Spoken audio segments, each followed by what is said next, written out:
My friend George and I are both knocked unconscious by a basketball. When I wake up, I suddenly hear my late mother's voice. Tam, don't let George fool you again. He loves pretending to have amnesia just to toy with you and please Ariana Rogers. I freeze and look at George, who has just woken up. I hear him ask, "Who are you?" My mom goes on, "In your past life, he ruined you. You gave him a good life and everything you have, but he killed you just to be with Ariana. Listen, your dad is about to ask you to choose a boy to be your brother. Don't pick George. Choose the boy from the Mueller family. Even though he never smiles or gives you the time of day, he quietly carries your bottle for you during training every time." Before I can process it, my dad walks toward me and holds out several photos of boys. He says, "Tam, they are all children of soldiers who sacrificed for our country. I plan to adopt one to be your brother. You choose. From now on, we will be a family." This time I do not hesitate. I point straight at Clyde Mueller. I'll listen to mom and choose him. When dad heard the choice I made, he looked at me in surprise. "Tam, don't you usually butt heads with that Mueller kid? You sure you want to choose him as your brother? Think carefully. Once it's official, he'll be family for life." My dad was a big deal in the military district. Anyone who joined our family basically got a fast pass to the top. Ms. Carrie Sutton, George Greenberg's distant aunt, quickly stepped in. "Tam, George just has temporary amnesia. He doesn't remember you right now, but didn't you love playing with him? Why don't we wait a few days? Maybe his memory will come back." Mom scoffed loudly in my head. "What nonsense. In your past life, that little girl from the Rogers family tore your favorite beau.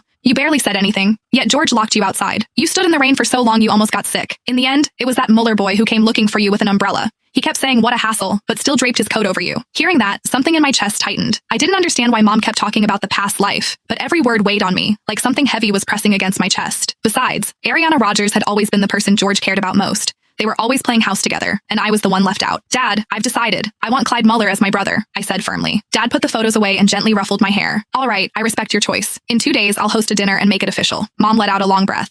"That's more like it. My girl will grow up safe this time." After Dad and the others left to talk, I changed into one of my dresses and went out for some air. The moment I opened the door, I saw 3 familiar figures standing in the hallway. They were the kids I always played with and the ones Dad had been considering adopting. George was there too. Clyde wasn't. Martin Wright grinned and came over. "Tam, I heard you're picking a brother. So who is it?" Trevor Flintstone cut in. "Who else would it be? It's gotta be George. Everyone knows she clings to him. She always saves the good stuff for him first." George just glanced at me indifferently, acting all grown up. "I really don't remember the past few years. I only remember playing with Ariana, but if the adults have decided, I'll take care of you." Mom let out a cold laugh. "In the past life, that brat pretended to have amnesia and stuck to Ariana while enjoying everything you did for him. In the end, he left you heartbroken for the longest time. What a brat." I looked at George's indifferent expression. If mom hadn't warned me, I probably would have believed him again. In the past, I used to trust him so much. I really thought he liked being friends with me. I still remembered my birthday 3 years ago. He gathered all the kids around to sing the birthday song for me, his eyes shining as he said, "Tam, I'll protect you forever." At that moment, I was so touched I nearly cried. From then on, I followed him everywhere. I never imagined he actually preferred playing with Ariana all along. He'd only been nice to me because of my dad. And now, he was just pretending to have amnesia so that he could openly say he liked being with Ariana while still agreeing to take care of me so that dad would adopt him. As if things were that simple. What a jerk. I held back from exposing him and thought that I would let him enjoy himself for 2 more days. Honestly, I really wanted to see the look on his face when he heard dad's announcement in person.